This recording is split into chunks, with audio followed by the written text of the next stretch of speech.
Marnell had said she has an 8-month-old and she's transitioning from 3 to 2 naps. And she was interested in keeping the 1 to 2 night feed that she's currently going through because the pediatrician has said so. So, okay, great. What I would do would be to sleep train with the night feeds. Now, this is a misconception that a lot of people have. If you want to sleep train, you can sleep train. If you don't need to keep the night feeds, I wouldn't keep the night feeds. However, if your pediatrician has said to, that's fine. Feeding and sleeping are totally different.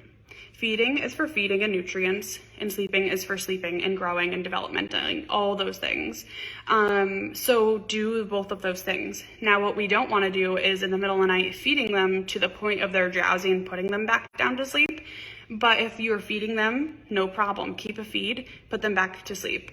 To be honest, if you want to increase their feeds during the night, increase their feeds during the day, give them a good feed, put them back down wide awake. They will continue to go to sleep wide awake independently. That's still sleep training. You know what I mean? Like, we can't take our nutrients out and just expect them to not be going to sleep if they need those nutrients, and the pediatrician said so. But we can do both at once. They can still be going down to sleep independently. A lot of the times too, especially with like the 6 to 8 month range, even the 4-month range too, you'll start to see that they'll be sleeping longer stretches. They'll start to get rid of those feeds naturally because their body is naturally like sleeping longer stretches, and they'll naturally just get rid of those feeds.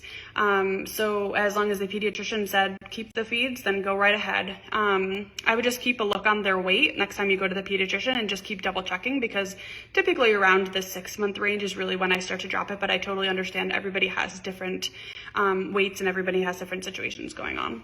So then I would also recommend doing a 2.5, 2.75, and a 3 with 2 naps during the day. So I would do those for the wake window.